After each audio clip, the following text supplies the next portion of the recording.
기도가 뒷받침된 사람, 기도가 쌓인 사람은 그렇지 않은 사람과는 완전히 다른 것입니다. 기도의 후원을 받은 사람과 그렇지 않는 사람은 인생에서 서로 게임이 안 되는 것입니다. 심지어 기도의 후원을 받은 선교사와 그렇지 못한 선교사는 그 사역과 열매가 완전히 다르다고 합니다. 기도 때문에 하나님이 도와주시는 사람, 기도 때문에 하나님이 역사하시는 사람은 어디를 가도 그분의 은혜를 입는 것입니다. 우리 인생은 조금만 누가 도와줘도 힘을 펴고 사는데 전능하신 하나님이 도와주시면 얼마나 큰 힘이 되겠습니까? 교회 안에는 양들에 대한 목자의 기도가 있습니다. 그 교회 목자의 기도는 이 세상 어느 누구보다도 힘이 있고 간절한 것입니다. 하나님께서 목자들에게 양을 맡기셨기 때문에 목자의 기도를 가장 크고 간절하게 들으시기 때문입니다. 그래서 목자 한 사람의 기도로 성도들이 변화되고 믿음이 달라지고 믿음이 성장하고 신령한 은혜와 축복을 받는 것입니다. 그 교회 목자에게는 그 교회 성도들을 위한 기도의 사명이 있는 것입니다. 주의 종이 기도의 사명을 온전히 잘 감당할 때 성도들마다 은혜를 받고 축복을 받는 것입니다. 오늘 본문은 어느 날 주님께서 가이사라 빌립보 지방에 이르렀을 때 제자들에게 질문을 했던 내용입니다. 주님은 제자들에게 사람들이 나를 어떻게 생각하느냐고 물으셨습니다. 그때 베드로는 주는 그리스도시요 살아계신 하나님의 아들이시니이다라고 엄청난 신앙 고백을 했습니다. 이 놀라운 신앙 고백 사건을 마태, 마가, 누가 이 세 복음서가 모두 다 기록을 했습니다. 그런데 그 중에서도 오늘 우리가 읽은 누가복음은 다른 두 복음서와는 다르게 베드로의 신앙 고백을 주님의 기도와 연결시키고 있습니다. 먼저 마태복음은 주님께서 가이사라 빌립보 지방에 이르셨을 때 제자들에게 사람들이 인자를 누구냐고 물으신 다음에 그러면 너희는 나를 누구라 하느냐고 물으셨다고 했습니다. 그때 베드로가 주는 그리스도시요 하나님의 살아계신 하나님의 아들이시니이다라고 대답을 했습니다. 그리고 마가복음은 주님께서 제자들에게 사람들이 나를 누구라고 하느냐고 물으신 다음에 그러면 너희는 나를 누구라 하느냐고 물으셨다고 했습니다. 그때 베드로가 주는 그리스도시니이다라고 대답했습니다. 그런데 오늘 누가복음은 마태와 마가복음과는 다르게 한 가지 전혀 다른 면이 나옵니다. 누가복음 9장 18절로 20절은 예수께서 따로 기도하실 때에 우리가 나를 누구라고 하느냐고 물으셨다고 했습니다. 이에 제자들은 세례 요한이라 하고 다르는 엘리야라 하고 다르는 옛 선지자 중에 한 사람이 살아났다고 말들을 합니다라고 대답을 했습니다. 다시 주님은 너희는 나를 누구라고 하느냐고 물으셨습니다. 그때 베드로가 주님은 하나님의 그리스도시니이다라고 대답했습니다. 이 내용을 더욱 구체적으로 세 복음서를 비교해서 살펴보면 마태복음과 마가복음은 주님께서 가이사라 빌립보 지방으로 가는 길 위에서 질문을 하셨다고 했는데 누가복음은 장소에 대해서는 전혀 언급하지 않고 사람들이 자신에 대해 누구라고 말하는지 물으셨다고 했습니다. 그러나 누가복음은 분명하게 주님께서 기도하실 때에 이 사건이 일어났음을 전하고 있습니다. 물론 마태와 마가복음에는 누가복음처럼 기도에 대한 직접적인 언급은 나와 있지 않지만 그러나 마태와 마가복음도 이 신앙 고백 사건이 주님의 기도와 연결된 기도의 사건이었음을 분명하게 밝히고 있습니다. 마태복음 16장 17절에 보면 베드로가 신앙 고백을 한 후에 주님이 하셨던 말씀이 나옵니다. 그때 주님은 바요나 시몬아 내가 복이 있도다. 이를 내게 알게 한 이는 혈육이 아니요 하늘에 계신 내 아버지시니라고 하셨습니다. 여러분, 이 말씀 베드로의 신앙 고백은 베드로의 입에서 나온 말이 아니라 하나님의 역사였다는 사실을 말하는 것입니다. 그런데 어떤 분들은 이걸 가지고 베드로가 대답을 잘해서 주님께서 베드로를 칭찬했다고 하는 분들이 있습니다. 그러나 성경 어디에도 주님께서 베드로를 칭찬하셨다는 말이 없습니다. 만일 베드로 혼자 알아서 했던 고백이라면 베드로를 칭찬하셨을 것입니다. 그러나 이 고백이 베드로에게서 나온 말이 아니기 때문에 주님께서 베드로를 칭찬하지 않으시고 오히려 베드로에게 내가 복이 있도다라고 하셨습니다. 오히려 주님은 이것을 알게 한 이는 하늘에 계신 내 아버지시니라고 말씀하셨습니다. 정리하면 베드로는 내가 이렇게 대단한 신앙 고백을 한 것은 내가 머리가 좋아서 그런 것도 아니고 내가 신앙이 좋아서도 그런 것도 아니라 하늘에 계신 내 아버지께서 그렇게 고백할 수 있도록 너에게 역사하셨다는 말씀입니다. 그러면 어떻게 이런 역사가 일어날 수 있을까요? 베드로는 가만히 있는데 하나님께서 알아서 역사해 주셨을까요? 오늘 보면 베드로가 신앙을 고백하기 전에 먼저 주님의 기도가 있었다고 분명하게 말하고 있습니다. 본문에 보면 예수께서 따로 기도하실 때에 제자들이 주와 함께 있더니 무리가 나를 누구라고 하느냐고 물으셨다고 했습니다. 그러니까 이 사건은 빌립보 지방으로 가는 길 위에서 우연히 생긴 단순한 사건이 아니라 주님의 기도 중에 일어난 기도의 사건이었다는 말입니다. 사랑하는 여러분, 이것은 우리에게 영적으로 굉장한 의미를 주는 말씀인 것입니다. 베드로의 신앙 고백은 베드로가 그저 주님을 오랫동안 따라다니다 보니까 서당계 3년이면 풍어를 읊는다고 그동안 들은 게 많아서 어쩌다가 나온 것이 아니라 바로 주님의 기도에서 비롯되었다는 것입니다.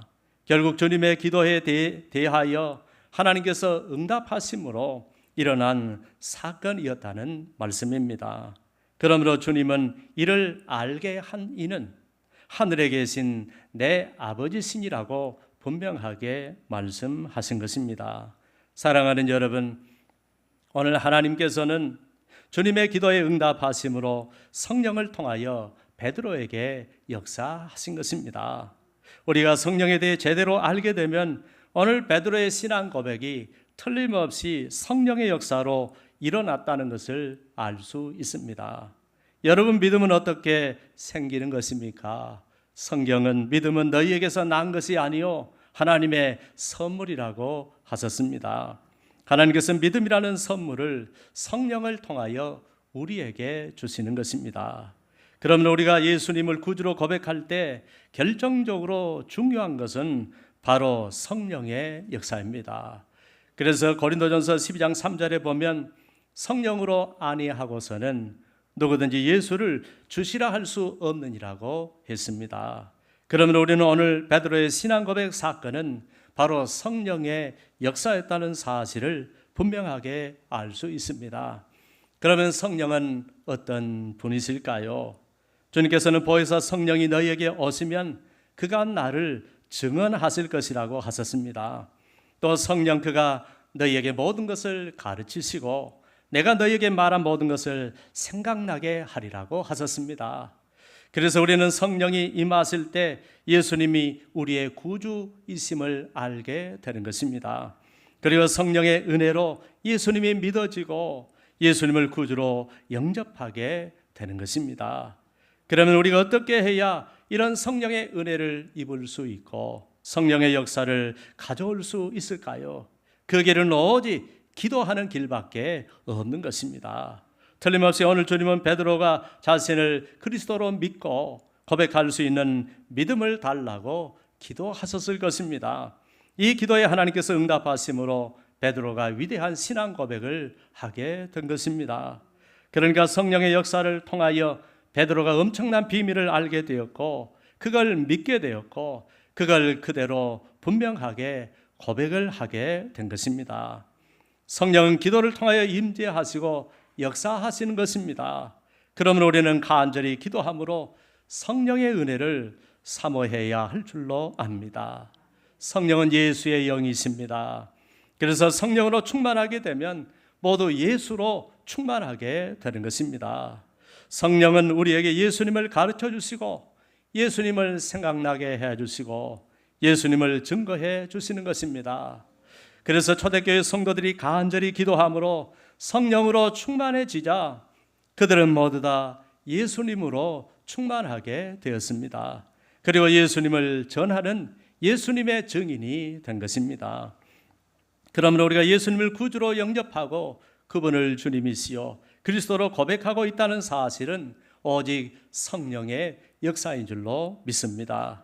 그리고 이 성령의 역사는 오늘 말씀대로 기도를 통해서 오는 줄로 믿습니다.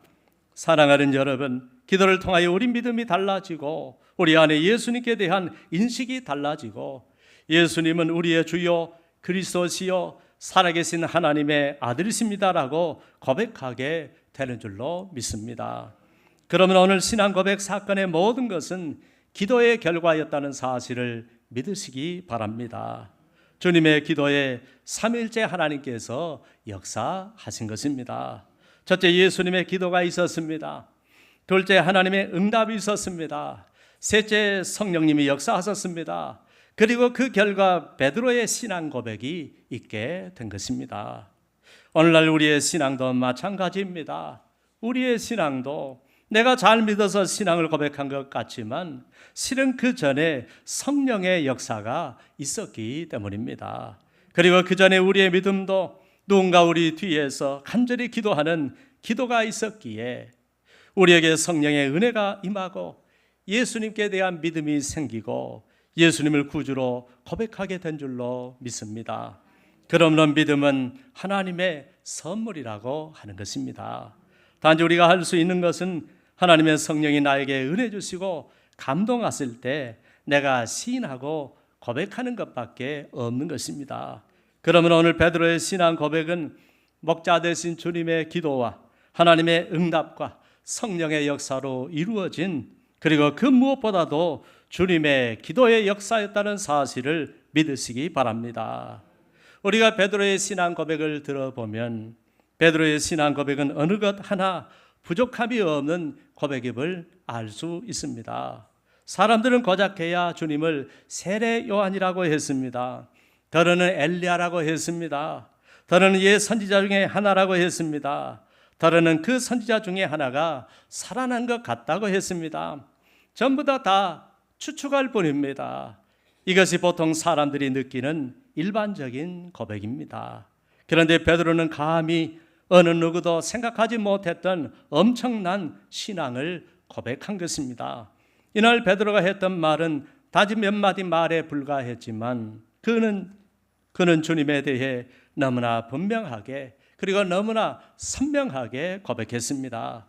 사랑하는 여러분, 그러면 베드로가 어떻게 이렇게 정확하고 분명한 신앙 고백을 할 수 있었을까요? 이것 또한 주님의 기도에 대한 응답으로 성령께서 역사하시고 모든 것을 가르쳐 주셨기 때문입니다. 이것은 곧 주님의 기도로 제자들의 신앙이 달라졌다는 것을 말하는 것입니다.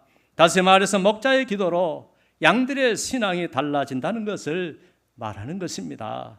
그러니까 여러분의 목자의 기도로 여러분의 믿음이 달라지고 은혜가 달라지고 역사가 달라지고 축복이 달라지는 것입니다. 교회가 달라지는 것입니다. 그래서 성도가 어떤 주의 종을 만나느냐에 따라 모든 것이 달라지고 또 그 주의 종이 성도들을 위해 어떤 기도를 드리느냐에 따라 모든 것이 달라지는 것입니다. 목자 하나 때문에 양들의 모든 것이 달라지는 것입니다.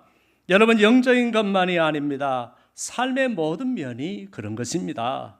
주의 종 하나 때문에 여러분의 개인의 신앙이 달라지고 가정이 달라지고 자녀들의 앞길이 달라지고 기업의 축복이 달라지고 교회가 달라지는 것입니다.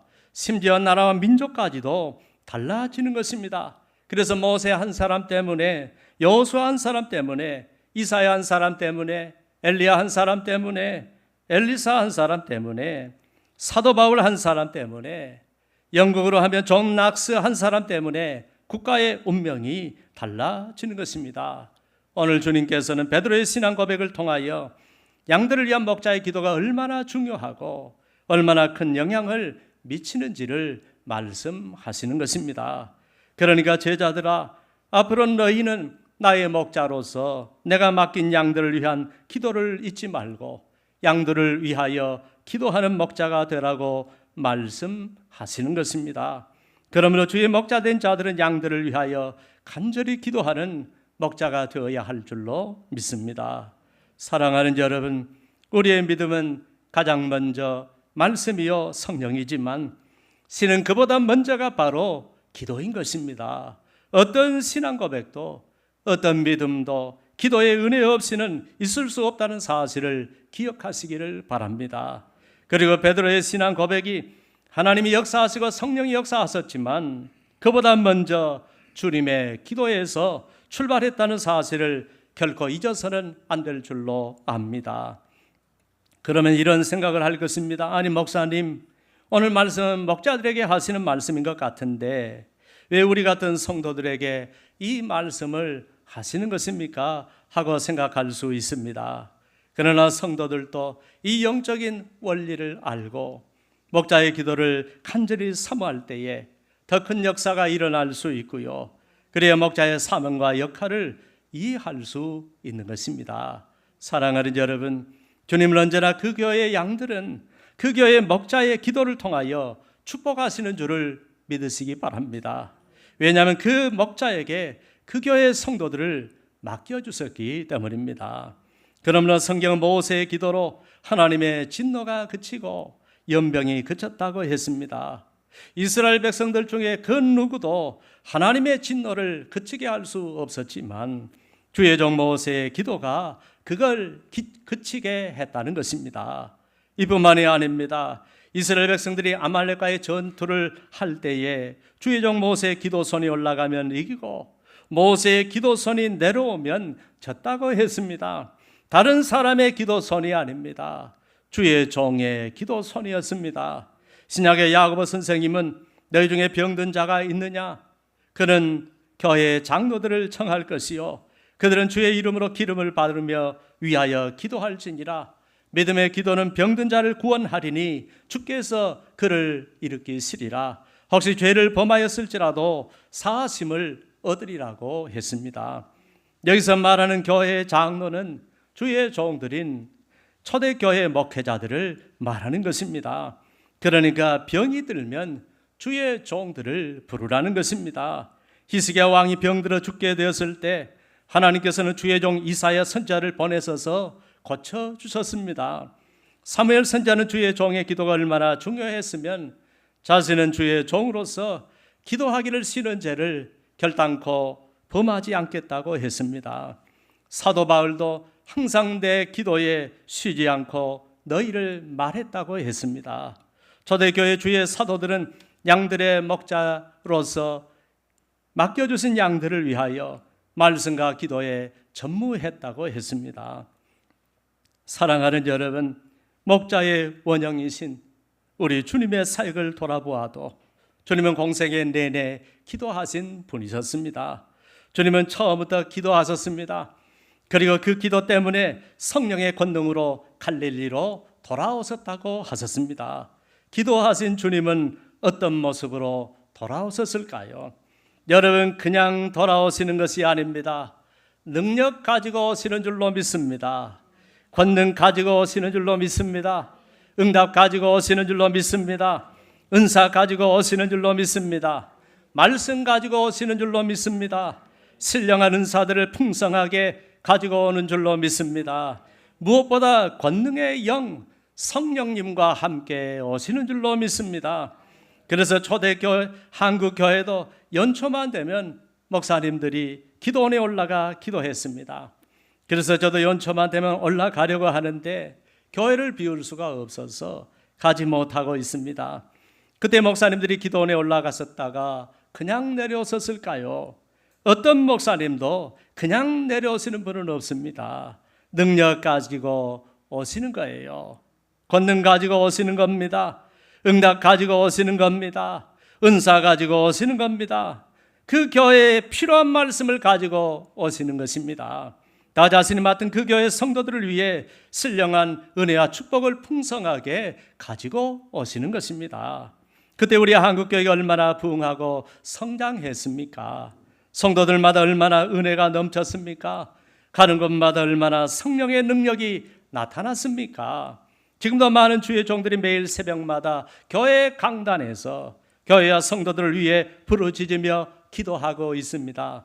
그 능력으로 목회를 하고 그 능력으로 말씀을 준비하고 그 능력으로 성도들을 축복하는 것입니다. 그러면 성도들마다 신령한 은혜를 받고 응답을 받고 축복을 받는 것입니다. 사랑하는 여러분, 그렇게 주의 종들은 양들의 목자로서 매 주일마다 성도들을 맞이할 때마다 기도하고 오는 거예요. 능력 가지고 오는 거예요. 성령과 함께 오는 거예요. 그러므로 주의 종은 신방을 해도 성도를 그냥 찾아가는 것이 아니에요. 각종 은혜와 능력을 가지고 가는 거예요. 말씀을 가지고 가고 성령과 함께 가지고 가는 것입니다. 무엇보다 영적인 부분에 있어서는 목자의 기도는 여러분에게 절대적인 영향을 미치는 것입니다. 우리는 보통 새 가족이 등록을 하면 프로그램을 잘 준비하고 친절하게 하고 서비스를 잘 하면 교인들이 잘 정착하는 줄로 생각합니다. 그렇게 기대합니다. 그리고 기도에는 별 신경을 쓰지 않고 친절과 서비스로 영혼들을 붙잡으려고 합니다. 그러면 다 실패할 수밖에 없습니다. 물론 그런 것들도 필요합니다. 해야 합니다. 그러나 오늘 주님은 베드로가 그냥 베드로가 된 것이 아니라 목자의 기도로 되었다는 사실을 기억해야만 합니다. 그러므로 너희도 기도로 그 영혼을 붙잡아야 한다고 말씀하시는 주님의 말씀을 기억해야만 합니다. 사랑하는 여러분, 그러므로 그 교회 목자가 기도를 안 하면 그 교회는 잠자는 교회가 되고요. 그 교회의 성도가 기도를 안 하면 그 주변 영혼이 불쌍한 영혼이 되고요. 그 집안의 부모가 기도를 안 하면 그 집안이 잠자는 집안이 되고요. 그 자식들의 영혼이 불쌍해지는 것입니다. 그런데 안타깝게도 지금 한국 교회는 기도 소리가 점점 줄어들고 있습니다. 기도하는 성도들이 점점 줄어들고 있습니다. 목자들의 기도 소리가 점점 줄어들고 있습니다. 그러나 우리는 기도하는 성도들이 필요하고 더더욱 기도하는 목자가 필요하고 양들을 위해 기도의 목숨을 건 깨어있는 목자가 필요한 것입니다. 주님은 선한 목자는 양들을 위하여 목숨을 버린다고 했습니다. 선한 목자는 자기에게 맡겨준 양들을 위하여 자기 목숨을 버리듯이 목숨 걸고 기도하는 목자인 줄로 믿습니다. 여러분, 만일 양이 신어하고 있는데 기도하지 않는 목자가 있다면 그 목자가 과연 진정한 목자일까요? 양들을 사랑하는 목자라 할 수 있을까요? 그러므로 주의 종은 모든 것을 기도로부터 시작하는 것입니다. 한 해의 시작도 기도로 시작하고 하루하루의 시작도 기도로 시작하는 것입니다. 그래야 모든 것이 바로 되고 교회가 바로 되고 성도들의 삶이 바로 되고 이 사회가 바로 되고 나라와 민족이 바로 되고 이 혼탁한 영적 세계가 바로 되는 것입니다. 그러므로 우리의 삶의 기도보다 큰 것이 없고 기도보다 중요한 것이 없습니다. 사랑하는 여러분, 생각해 보십시다. 이 세상에 예수님보다 더 온전하신 분이 어디에 있습니까? 그분의 사랑, 그분의 자비, 그분의 긍휼, 그분을 따를 자가 어디에 있을까요? 그분의 지식, 그분의 지혜, 그분보다 더 뛰어나신 분이 어디에 있습니까? 그분은 신성을 가지신 분이십니다. 그분은 전능하신 하나님이십니다. 그러므로 얼마든지 기도 없이도 제자들을 감동시킬 수 있고요, 자신 메시아라는 사실을 고백하게 할 수도 있습니다. 그런데 주님은 그렇게 하지 않으셨습니다. 오히려 기도를 통하여 제자들의 신앙을 온전케 하셨습니다. 여러분, 이것은 목자가 양을 치고 양을 돌보고 양을 변화시키고 참된 신앙을 갖게 하는 길은 다른 데 있는 것이 아니라 오직 기도에 있음을 말씀하신 것입니다. 그러므로 주님도 공생의 내내 제자들 한 사람 한 사람을 위해서 기도로 빚어 나갔었습니다. 그리고 결국 복음을 위해 목숨을 바치는 주님의 제자로 만드셨습니다. 기도 없이는 어떤 사람도 변화될 수 없기에 주님은 날마다 기도하셨습니다. 무슨 일이 있어도 기도하셨습니다. 간절히 기도하셨습니다. 그렇게 매일매일 계속되는 주님의 끊임없는 기도와 눈물이 그렇게 문제 많았던 제자들을 하나씩 변화시켜 나가셨습니다. 주님은 처음부터 기도하셨습니다. 기도하신 후에 공생애를 시작하셨습니다. 기도하신 후에 말씀을 선포하셨고, 기도하신 후에 사람들을 만나셨고, 기도하신 후에 능력을 행하셨습니다.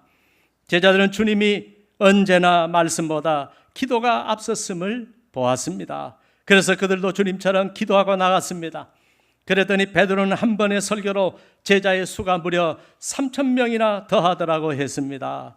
다른 사도들도 모두 기도하고 나갔더니 하루에 믿는 사람들이 5,000이나 되었다고 했습니다.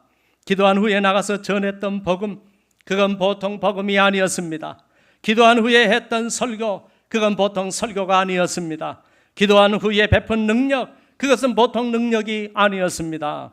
그래서 저도 설교하기 전에 기도하고, 신방 가기 전에 기도하고, 복음 전하러 가기 전에 기도하고 있습니다. 그리고 늘 매사에 기도하려고 노력하고 있습니다. 예배 때마다 말씀의 은혜를 달라고 기도하고, 우리 성도들이 변화될 수 있도록 기도하고, 성도들의 삶의 은혜와 축복을 달라고 기도하고, 무엇보다 영혼을 구원하는 사명을 감당하는 구속사적인 삶을 살아가는 교회와 성도가 되게 해달라고 기도하고 있습니다. 그리고 이 일을 위해 초대교회와 같은 성령 충만한 교회를 만들어 달라고 기도하고 있습니다. 사랑하는 여러분, 기도의 불이 꺼진 교회는 산송장과 같습니다. 우리는 기도 없이는 은혜가 없고, 기도 없이는 열매가 없고, 기도 없이는 능력이 없고, 기도 없이는 역사가 없는 줄로 믿습니다. 기도 없이는 아무런 변화도 부흥도 성장도 없는 줄로 믿습니다. 그러므로 목자의 중보 기도가 여러분들의 영혼을 변화시킬 수 있다는 사실을 믿으시기 바랍니다. 목자의 기도가 여러분의 인생을 변화시킬 수 있다는 사실을 믿으시기 바랍니다. 목자의 기도가 여러분의 가정과 기업과 자녀들의 앞날을 변화시킬 수 있다는 사실을 믿으시기 바랍니다. 그런 의미에서 여러분은 여러분의 목자와 무슨 일이 있어도 결코 담을 쌓지 않기를 바랍니다. 목자의 관계를 바르게 유지할 수 있기를 바랍니다. 그리고 목자의 기도를 귀하게 여기시기를 바랍니다. 그 기도를 사모하시기를 바랍니다. 그 기도의 능력을 믿으시기를 바랍니다. 여러분의 목자가 여러분의 가정을 신방하고 기업을 신방을 하고 위하여 축복하는 것을 결코 가볍게 여기지 않기를 바랍니다. 목자의 기도를 소중히 여기며 사모하며 받아들일 때 여러분이 살고 교회가 살고 우리 모두가 영적으로 살아나게 될 줄로 믿습니다. 사랑하는 여러분, 저는 여러분의 목자로서 여러분을 위해 날마다 간절히 기도하고 있습니다. 여러분은 목자의 기도를 믿고 일터로 나가서 자신 있게 일하시기를 바랍니다. 하나님께서 목자의 기도를 통하여 여러분의 삶에 한량없는 은혜와 축복을 충만하게 내려주실 줄로 믿습니다. 기도하겠습니다. 하나님 아버지, 은혜 감사합니다. 사람은 누가 조금만 도와줘도 힘을 펴고 이 세상을 넉넉히 살아갈 수 있는데 우리에게는 하나님이 계십니다. 이 얼마나 든든한 후원자이고 절대자의 능력이 우리를 붙잡고 우리를 도와주시니까 우리는 얼마나 우리 인생에 복을 받은 자들입니까? 그런데 이 은혜를 우리에게 가져다 주기 위하여 주의 종들을 붙여주시고 주의 종들을 보내주셔서 우리를 위하여 날마다 기도하게 하시니 하나님 아버지, 우리는 참으로 복받은 인생들입니다. 하나님 아버지, 목자의 기도를 소중히 여길 수 있게 하시고 늘 사모하게 하시며 그 기도의 능력을 믿고 하나님의 은혜를 늘 받아들일 수 있도록 은총을 베풀어 주옵소서. 이 종도 늘 목자의 사명을 가지고 주님께서 명령하신 그 명령에 순종하여 우리 성도들을 위하여 기도하고 은혜를 달라고 축복을 달라고 길을 열어 달라고 도와달라고 기도할 것이오니 하나님 종의 기도를 받아주시고 우리 성도들을 축복하여 주옵소서. 우리 성도들도 마음은 활짝 열고 목자의 기도를 소중히 여기며 아버지의 약속의 말씀을 붙들고 은혜를 받을 수 있는 우리 모두가 될 수 있도록 은총을 베풀어 주옵소서. 믿는 자에게만 은혜가 될 줄로 믿습니다.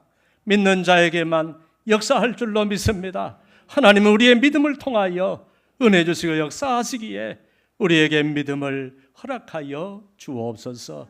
예수님의 이름으로 기도합니다. 아멘. 다 같이 일어나서서 마지막 찬